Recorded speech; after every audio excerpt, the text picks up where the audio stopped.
I'm Caitlin Devine. And I'm Cameron Wormy, and we are students with the Professional Athletic Training Program at the University of South Carolina.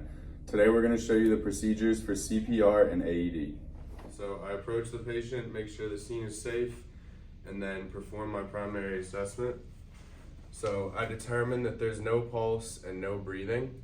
At this point, I'm going to recruit my helpers to go do their tasks. So Aaron, if you could call EMS for me. I'll go call EMS. And Caitlin, if you could get the AED and AED equipment, I'll get please. the equipment.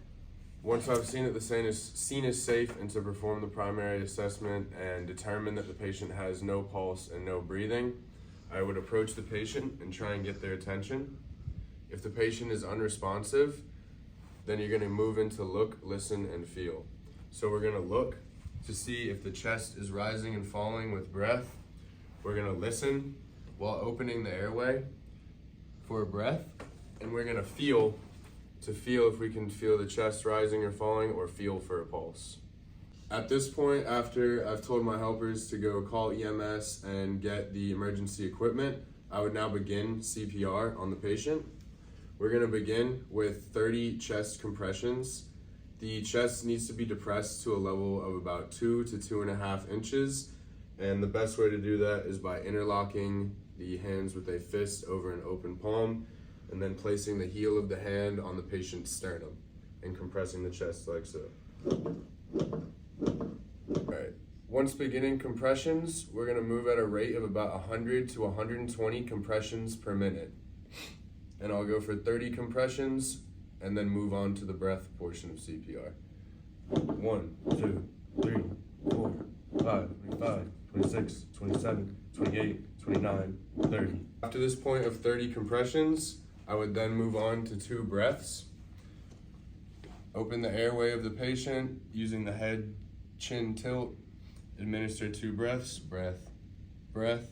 The breath should last about a second long, and you want to make sure that you don't hyperventilate your patient. At this point, after administering the breaths, I would continue compressions until my help with the AED arrives. 2, 3, 4, 5, I have 6, the AED. 7, 8. EMS is on the way. They'll be in about 10 minutes. At this point, I would continue my compressions as she would set the pads up of the AED, and I would continue administering CPR. 17, 18, 19, 20, 21, 22, 23, 24, 26, 27, 28, 29, 30. Now, since we have the BVM with us at this point because the emergency equipment has arrived, we can use the BVM to administer the breaths instead of mouth. So, as I continued my compressions, my secondary rescuer was able to apply the pads to the patient. Normally an AED will tell you where you need to apply these pads, but generally speaking, one pad will be applied on the upper right chest and the other pad will be applied on the lower left chest. Now before applying these pads, if your patient has clothing, is wet, or has an excessively hairy chest, you need to remove these things to enable contact from the pads to the patient. In CPR, when the pads have been attached and the AED has been turned on, the AED will then prompt you to stop touching the patient so that it can analyze the patient's heart rhythm or lack thereof. At this point, this is where you can switch roles, place someone at the head of the patient to maintain airway, and then have 2 more rescuers working on compressions and BVM. So at this point, the AED has analyzed the patient and will either advise for a shock or not advise for a shock if a heartbeat is detected, and will tell you to continue administering CPR on the patient. All right, at this point, after the patient has been analyzed, you'll continue your CPR.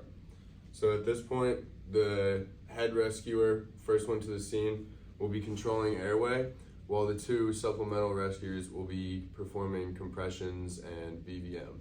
And we will continue this CPR until EMS arrives to either help or transport the patient. At this point, we would continue this cycle of 30 compressions to 2 breaths until EMS arrives. We're going to show you now what that would look like. 25, 26, 27, 28, 29, 30. 11, 12, 13, 14, 15, 16, 17, 18, 19, 20.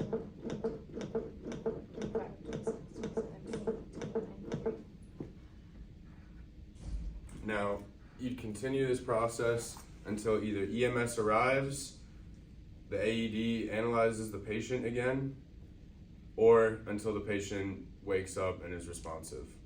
If at any point the two rescuers on either side become tired with compressions, they can easily switch roles while the breaths are being administered.